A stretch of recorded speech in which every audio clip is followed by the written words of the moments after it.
Seguimos haciendo imágenes de mi ciudad. Estamos en comunicación con Brian Mayer desde Ucrania. Y antes de hablar de la guerra, por supuesto, vamos a contar quién es Brian Mayer porque está cubriendo justamente lo que ocurre allí. Brian, buenas noches, muchas gracias por recibirnos. Es un placer charlar con vos. ¿Cómo estás? Es un placer también para mí conversar con la ciudad donde, bueno, recuerdo siempre ir a visitar en los veranos a mis tíos Juan, Pedro y un montón de familiares que todavía siguen por allí. Así que un placer más allá del contexto, que lamento que sea esta la excusa, poder conversar con vos y con todos los vecinos de allí. Igualmente, para nosotros es un placer. Muchos ramirenses se han enterado ahora que tenés vínculos con nuestra ciudad porque te hemos visto en muchos medios nacionales, en Crónica, ayer en América Televisión, hablando con Rolando Graña, cubriendo justamente esta guerra. ¿Por qué estás allá en Ucrania, Brian? Estoy cubriendo para Diario El Litoral de Santa Fe, que es el medio para el cual normalmente en Capital Federal me desempeño como corresponsal de ellos, que es un multimedios. En realidad, El Litoral cuenta no solamente con su edición papel, que tiene más de 100 años de historia, sino también con su propio canal, con todas las plataformas digitales, las redes sociales y otros medios que componen a este grupo de noticias. Y en Capital Federal ya me desempeño hace casi 8 años como acreditado permanente frente a la Casa de Gobierno de la Nación y también al Congreso. Y bueno, en esta oportunidad me tocó la posibilidad de poder junto a ellos y bueno, compartirlo también con aquellos medios que quieran aprovecharlo, lo que está ocurriendo aquí en Ucrania, que bueno, en lo personal me interesa también en lo que tiene que ver en mi paso personal y profesional, habiéndome formado en un liceo militar en mi secundaria y después profesionalmente hasta hace muy poco tiempo atrás como cronista del ejército argentino. Eso da a las claras mi interés por este tipo de situaciones. Bueno, tengo que decir que gracias a Dios la Argentina no pasa de ejercicios militares para mantenerse adiestrados y alistados los efectivos militares que componen a sus Fuerzas Armadas en tiempo de paz. Acá el mundo se ha sorprendido ahora con esta invasión rusa en Ucrania, que incluso cuando uno habla con los ucranianos, ellos mismos manifiestan sorpresa porque dicen somos poblaciones hermanas, somos naciones hermanas y no encontramos excusas ni motivos para que se esté llevando adelante este sangriento momento que están afrontando tanto los ucranianos como los rusos. Bueno, volviendo al eje de tu pregunta, es tratar de mostrar a través del litoral lo que está ocurriendo y cuáles son los efectos de este tipo de situaciones que encima tienen características de siglos pasados, estos enfrentamientos que se están dando, y que la guerra que nace en la política, que continúa a través del uso de las armas, encuentra su fin en las víctimas, que es la población civil. ¿Cuántos civiles fallecidos ya, Brian, de uno y otro lado? Bueno, no hay una cifra exacta en estos momentos, tampoco me atrevo a decir cuáles son las estimaciones, si bien claramente los ucranianos tienen un número mayor informado, también se habla de bajas importantes del bando ruso. Tengamos en cuenta algo, la principal resistencia que tiene Rusia para lograr conquistar los objetivos que tienen enfrente de sí, si bien uno no sabe cuáles son los objetivos principales de Rusia, eso no lo sabe absolutamente nadie más que el Kremlin mismo.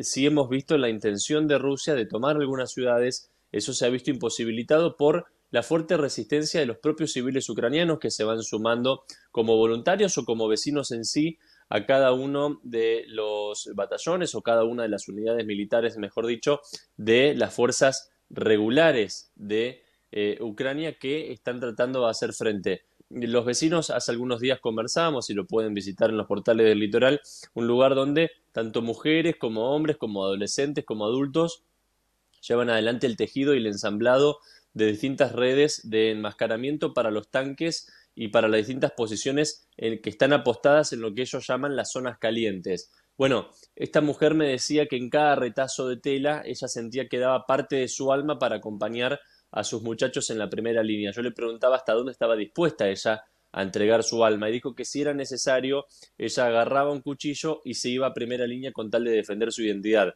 Esto habla a las claras de cuál es el espíritu generalizado en todos los ucranianos y por eso también se habla de una gran cantidad de bajas rusas, porque claro, los soldados que venían con la idea de hacer una misión realmente rápida se encontraron con que ya estamos cumpliendo un mes de guerra, con que Rusia tiene algunas complicaciones armamentísticas y que además se está quedando sin posibilidad de recambio de personal. Exacto. ¿La población está preparada, tiene formación para este tipo de tareas? Brian, hablábamos con una vecina de Ramírez que hace 22 años salió de Ucrania, se radicó aquí en la ciudad de Ramírez. Nos comentaba que de muy pequeños les enseñan justamente a utilizar las armas. ¿Esto es así realmente? ¿Cómo Bueno, lo vive la población? aquí en el VIV uno puede ver que en los distintos colegios que ahora están cerrados, hace un Ujú. tiempo atrás se les daba ya un pequeño barniz militar o una pequeña instrucción de lo que es el uso básico de las armas o de lo que tiene que ver con distintas operaciones militares, pero muy poco. Acá lo que Claro. se hizo es, a último momento, viendo la inminencia de la guerra, armar a la población civil. Y Zelensky continuamente como presidente invitando a los que están huyendo o a los que ya huyeron que vuelvan al territorio y que defiendan su identidad. Y por eso tengamos en cuenta algo que ya se viene diciendo, los hombres de 18 a 40 años no pueden abandonar suelo ucraniano, están obligados a quedarse. Hay muchos que, siendo ucranianos, ya se encontraban en el extranjero por motivos laborales y no tenían la obligación de venir. Bueno, viendo cómo está avanzando la escalada militar en este suelo, cómo está el arraigo ucraniano demostrado, hay muchos hombres que están volviendo con sus familias a suelo ucraniano para sumarse o a tareas humanitarias o directamente para ir al frente de batalla. Esto, vuelvo a insistir con esto, hay un arraigo identitario realmente muy fuerte con su propia bandera y no están dispuestos ni a un mes después a dejarse someter por el invasor, por Rusia. Esto es, insisto, la principal resistencia que hoy tiene esa superpotencia militar y que se suman otros factores, que son los extranjeros. ¿Cuánto tiempo más va a durar esto, Claudio? Va a depender de cuánto se termine o no de involucrar Estados Unidos y la OTAN, que bueno, estuvo Biden hace muy pocas horas atrás aquí en la frontera con Polonia, Sí, visitando a los militares sí. estadounidenses que se encuentran en la región, y él está solicitando que incluso a Rusia se la expulse del G20. Rusia, que hace pocas horas atrás dijo que, y fue una manera de poner en jaque a los miembros de la Comunidad Europea Occidental, que él les va a empezar a cobrar, por ejemplo, el gas, que es el principal prestador Rusia del gas aquí en la región, en rublos, que es la moneda rusa. Eso se hace insostenible en el corto o mediano plazo. Bueno, hoy Biden ya les dijo, yo les doy una mano a ustedes como nación para que puedan obtener el gas, pagarlo, afrontarlo o generarlo de otra manera. Pero tomen medidas contundentes contra Rusia y apoyen a Ucrania. Eso de un lado. Del otro lado hay que ver si finalmente China toma partida también de esta situación, que hasta el momento Xi Jinping evitó hablar de invasión, evitó hablar de guerra, sin embargo, tampoco apoya ni a viva voz ni en los hechos lo que está llevando adelante Vladimir Putin. Por eso también, ¿cuánto tiempo se va a extender esto? Depende, como en cualquier guerra, cuánto tiempo cada gobierno está dispuesto a someter a su población al estado de guerra. Ucrania, que no tiene la capacidad militar suficiente para enfrentar a una superpotencia, pero que tiene la voluntad popular de defenderse y que mientras Estados Unidos los alimente militarmente con armamento, como viene ocurriendo, lo va a seguir haciendo. Y Rusia, que está viviendo un estado de soledad y de aislamiento masivo a nivel mundial, pero que sí logra subsanar ese problema económico que se le está generando por esta situación a través de China. Otra vez hablamos de que los dos bandos estarían en situación de mantener esto por meses. ¿Y qué sentís? ¿Cuál es la sensación que tienen ustedes allí? ¿Hasta cuándo Rusia estaría dispuesta a soportar las sanciones de este abanico de países que han respondido negativamente por la invasión que ha perpetrado contra Ucrania? Te vuelvo a insistir, eso lo sabe solamente Putin Claro. y habrá que verlo con el correr de las horas y con el correr de los días, pero lo que uno tiene de las declaraciones que él está tomando de manera pública, no hay Ujú, ninguna intención de Putin de ceder ujú. ante lo que está pidiendo Estados Unidos, la OTAN o los propios ucranianos. Las órdenes siguen siendo las mismas, tomar la zona industrial y rusoparlante del Donbass, avanzar sobre Kiev, avanzar sobre Mariupol y también sobre Odessa. Eso es todo lo que viene pasando desde la primera semana de guerra que no logró consolidar Rusia y es lo que sigue intentando. No han cedido y si cedieron algunos metros o algunos kilómetros fue por el sometimiento ucraniano. Pero insisto, esto sigue de esa misma manera. ¿Cuándo se va a detener? No lo sabemos, habrá que verlo. Después sí, uno puede hablar sobre un montón de supuestas declaraciones que hubo y demás, pero son todas suposiciones que en esta guerra de información y desinformación uno no puede tomarlo con la seriedad necesaria como para ponerlo en una mesa de análisis. Brian, hoy sonaron las sirenas antiaéreas en el VIP donde estás, ¿no? En este momento. ¿Hay temor en Continuamente. la población? ¿Cómo viven ustedes estando allí, en el lugar del conflicto, todo esto que está ocurriendo? Bueno, nosotros ahora estamos a casi 2 horas de que inicie el toque de queda, como ocurre en toda Ucrania. Acá son las 7:40 de la tarde o de la noche, porque en realidad 6:15, 6:30 de la tarde ya es de noche aquí. De 10 a 6 de la mañana nadie puede circular y ya es casi habitual. Donde yo estoy alojado, en una casa no es céntrica, no se llegan a escuchar cuando suenan las alarmas, a menos que uno esté con la ventana abierta o prestando atención. Ujú. Pero hoy y todos estos últimos días, cuando circula el VIP, uno camina en el casco histórico, en el casco comercial, y cuando suenan, sí, los que están dentro del ayuntamiento salen, toman posesión o al aire libre, que es lo que se recomienda, o dentro de un refugio antibombas o en un sótano, pero ya a los pocos minutos cuando suenan vuelven a salir. Y el resto de la comunidad que está haciendo sus trámites, que está en auto, que está comprando, que está de turista, porque sí, sigue habiendo actividad turística, sigue normalmente. La verdad es que hoy en día el VIV, más allá del ataque que hubo hace muy pocos días atrás sobre un taller de un aeródromo aquí cercano, no se considera zona caliente. Sí hay preocupación porque se sabe que el VIV es una zona de atención masiva a refugiados antes de que sigan saliendo hacia el resto de Europa. Por eso, en ese intento de Rusia de desmoralizar a la población ucraniana y que aquí estamos a solamente 300 kilómetros de distancia con la capital de Bielorrusia, que Putin le está pidiendo que tome medidas concretas, hay miedo que en algún momento la escalada pueda llegar hasta aquí. Hoy en día eso no es así, por eso hay tranquilidad. Y mira, Claudio, te iba a decir algo para terminar de magnificar esto que te intento Sí, decir. Hoy visitamos un casino y el casino funciona normalmente. mirá vos, mirá vos. Hoy leímos que Rusia concentrará su ofensiva en la liberación del este de Ucrania. Todo lo que conocemos de este lado del mundo es gracias a los periodistas como vos que están allí cubriendo la guerra, ¿no? ¿Se cree lo que se anuncia desde Rusia o ya se considera que todo lo que se señala del otro lado es puro discurso? No, yo, Claudio, no quiero hablar ni de buenos, ni de malos, ni de verídicos, ni de mentirosos, pero te acabo de decir algo. Aquí se bombardeó muy cerca de esta Sí, localidad hace sí, pocos días atrás y no estamos al este de Ucrania. claro, sí, claro. Lo que quiere demostrar Rusia con eso es que el poder militar que tiene llega a cada extremo de Ucrania y que si necesita utilizar ese poderío militar, lo va a utilizar.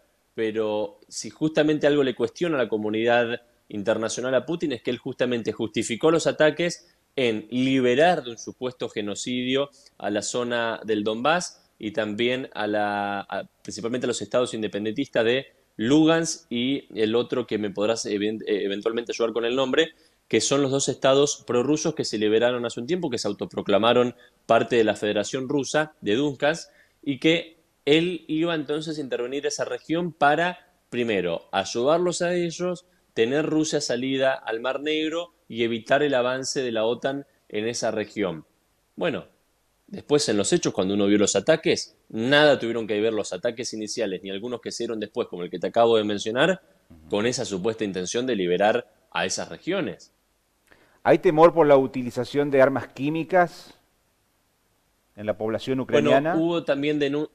hubo denuncias en los últimos días de la utilización del fósforo blanco Sí, en Kiev. sí, La realidad es que uno cuando habla de el uso de armamento químico, que hoy entiendo que ha tomado ya trascendencia pública en todo el mundo y que es una de las sí. cuestiones de debate, hay que tener en cuenta algo. Si bien es algo totalmente dramático, preocupante y sumamente dañino para la salud humana e incluso fatal, acá te puede caer un misil. Entonces, no cambia tanto la preocupación de si te van a atacar con un tipo de gas o si te van a pegar un pepazo. Perdóname la vulgaridad. Pero están en guerra y son conscientes que cualquier arma que se use, más allá de que esté prohibida o no, en estos momentos, donde además los misiles alcanzan centros de refugiados, alcanzan hospitales, alcanzan zonas residenciales, la verdad es que atacando por A o atacando por B, el riesgo de muerte es el mismo. El Y el mismo, miedo y la preocupación claramente claro. es la misma. Como el ataque al shopping, la muerte también de una colega, ¿no? Hace algunas horas. Situaciones Bueno, eso dramáticas que se viven. suma un condimento a la interna que tiene Putin en Rusia, porque sabemos que es una guerra que no es del todo popular para el pueblo ruso. Vuelvo a insistir en lo que nos decían hace un rato. Ellos se denominaban naciones hermanas. Sí, Cuando se disuelve la Unión Soviética en la claro. década del 90, el 70% de los ucranianos tenían y tienen como lengua madre el ruso. Digo, hay una cercanía muy fuerte y esto ha desbandado. Por un lado, que ahora los ucranianos no quieren hablar ruso.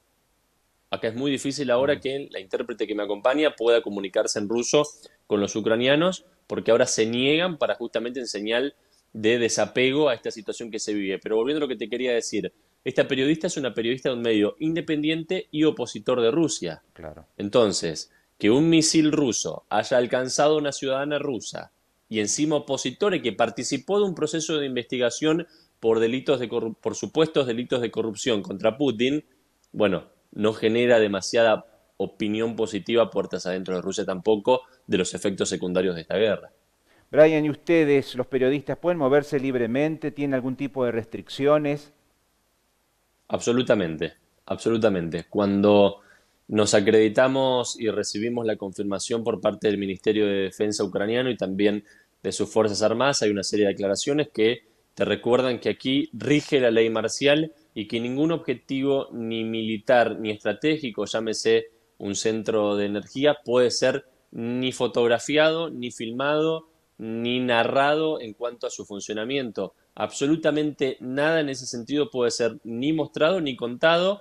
Incluso los puestos policiales y algunos militares que hay en las entradas de las ciudades y en los distintos anillos de seguridad que hay pueden ser registrados. Ellos no quieren que nada que tenga que ver con la estrategia de defensa pueda llegar ni a oídos ni a ojos rusos, por lo que ello puede llegar a implicar. Hoy visitamos un hospital cerca de aquí, en una localidad bastante cercana, un par de horas de viaje, y nos recibieron en la puerta, no nos dejaron entrar y nos explicaban que ellos allí están atendiendo a militares que llegan heridos de la primera línea, pero que de ninguna manera pueden afrontar, mostrar puntualmente dónde están. Por eso nos han pedido que no nombremos ni la localidad ni justamente quiénes son las personas que nos han recibido, por el temor a que, por ejemplo, Rusia tome dimensión de dónde Ucrania o cuál es uno de los puntos donde Ucrania está atendiendo a sus heridos.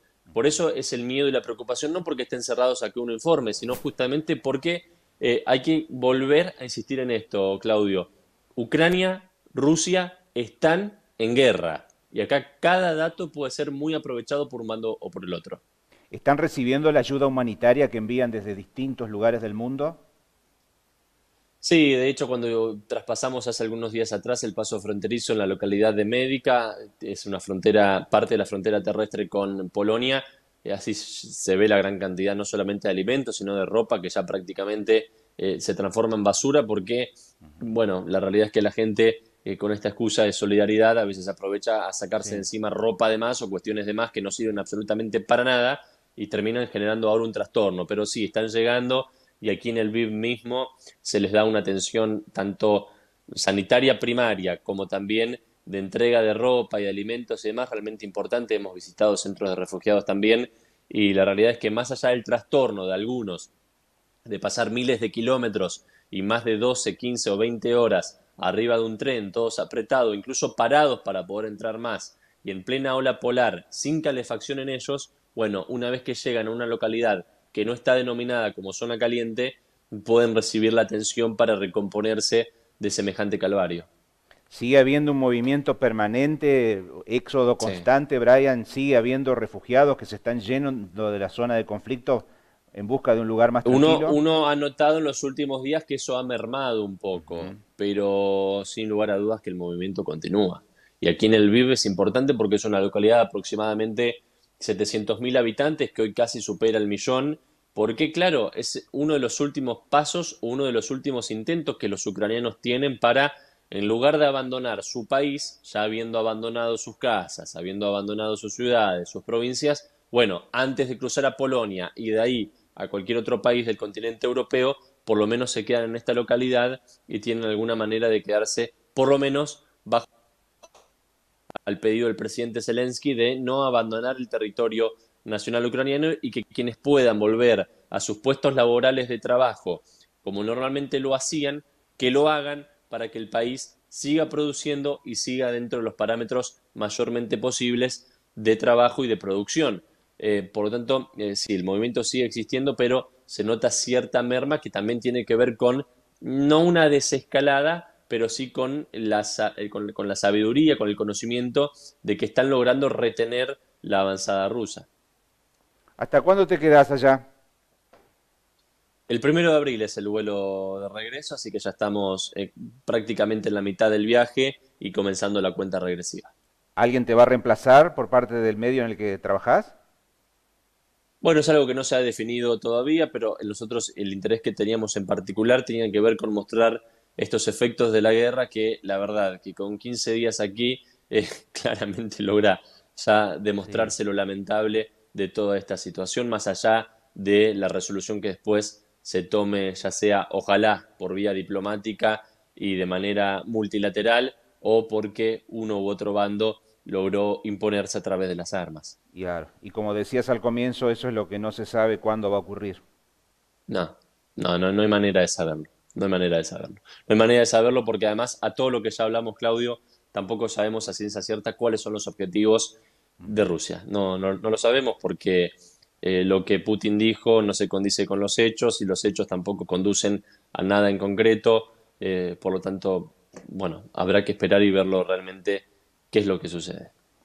En lo personal y en lo profesional, para vos, esto ha sido increíble, Brian, ¿no? Un crecimiento profesional muy importante en tu carrera y una escuela, un aprendizaje, estar cubriendo esta guerra que nos sorprendió a todos hace exactamente un mes, porque todos hemos tenido que aprender a leer los diarios, a escuchar las noticias y a tratar de comprender exactamente cuál es el origen de este conflicto, porque la mayoría de los ramirenses, de los argentinos, no seguíamos de cerca esta situación que ya había comenzado hace varios años atrás, ¿no? En 2014 o Por lo antes. menos en el 2014. Por lo Sí, menos en el 2014. sí, sí, tal cual. Brian, un La- abrazo enorme, buen viaje de regreso y gracias por tu enorme generosidad. Yo quiero en lo personal agradecer a tu tío, a Lucio, que fue el que me coordinó este contacto con vos, porque la familia está orgullosa, por supuesto, de haberte visto en la televisión nacional.